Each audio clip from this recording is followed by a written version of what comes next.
Hi hello welcome to my channel. ఇప్పుడు దేశంలో SIM card వినియోగంపై కొత్త చట్టాన్ని అమల్లోకి తీసుకొచ్చింది. ఈ చట్టం ద్వారా ఎక్కువ సిమ్ కార్డ్స్ వాడుతున్న ప్రతి ఒక్కరికి 50,000 నుండి 2 లక్షల రూపాయల వరకు జరిమానా విధించనున్నారు. ప్రస్తుతం ఫోన్ లేని వారు లేరనడంలో ఎలాంటి సందేహం అయితే లేదు. ఇక డ్యూయల్ సిమ్ ఫీచర్ అందుబాటులోకి వచ్చిన తర్వాత ఒక్కొక్కరు 2 సిమ్లను ఉపయోగిస్తూ ఉన్నారు. ఇదిలా ఉంటే ఈ సిమ్ కార్డుల ద్వారా నేరాలు కూడా అంతే మోతాదులో జరుగుతూ ఉన్నాయి.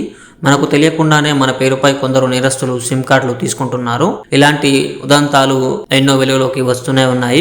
మన పేరు మీద ఎన్ని సిమ్ కార్డ్స్ ఉన్నాయన్నది మనం తెలుసుకోవచ్చు. సాధారణంగా ఒక ఐడి ప్రూఫ్ పై 9 సిమ్ కార్డులను తీసుకోవచ్చని అధికారులు చెప్తూ ఉన్నారు.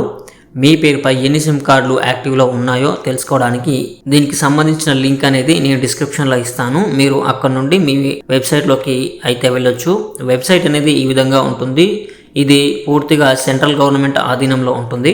మీరు కొంచెం స్క్రోల్ చేస్తే ఇక్కడ మీ మొబైల్ నెంబర్ మరియు క్యాప్చా కోడ్ ఎంటర్ చేయమని ఉంటుంది. మీరు ఎంటర్ చేసి వెరిఫై మీద క్లిక్ చేస్తే మన మొబైల్ నెంబర్కి ఒక ఓటీపీ అనేది వస్తుంది. దానిని ఎంటర్ చేసి లాగిన్ అవ్వాలి.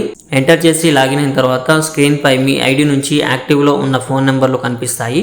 ఒకవేళ అందులో మీకు సంబంధించిన నెంబర్ లేకపోతే మీ నెంబర్ కాదని ఫిర్యాదు చేయాల్సి ఉంటుంది. ఇలా చేస్తే మీ నెంబర్ను ఆధార్ కార్డు నుంచి తొలగిస్తారు. దీన్ని డిపార్ట్మెంట్ ఆఫ్ టెలికమ్యూనికేషన్ రన్ చేస్తుంది. ఈ పోర్టల్ మొబైల్ కనెక్షన్లకు సంబంధించిన సమాచారం అందిస్తుంది.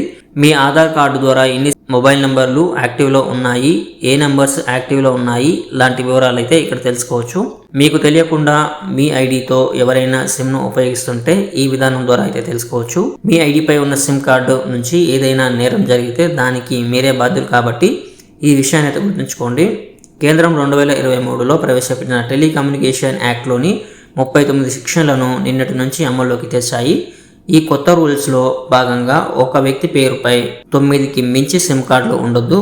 జమ్మూ కాశ్మీర్, ఈశాన్య రాష్ట్రాల్లో ఈ లిమిట్ 6 సిమ్లకు పరిమితం చేశారు. ఒకవేళ రూల్స్ బ్రేక్ చేస్తే తొలిసారి 50,000, మరోసారి నేరం రిపీట్ అయితే 2 లక్షల వరకు జరిమానా అయితే పడుతుంది. మరికొన్ని రూల్స్ త్వరలో అమలు చేయనుంది. సో ఈ విషయాన్ని అయితే గుర్తుపెట్టుకోండి. ఇది ఫ్రెండ్స్ ఈరోజు వీడియో. మీకు నచ్చినట్లయితే లైక్ చేయండి, అలాగే మన ఛానల్కి సబ్స్క్రైబ్ అవ్వండి. Thank you friends.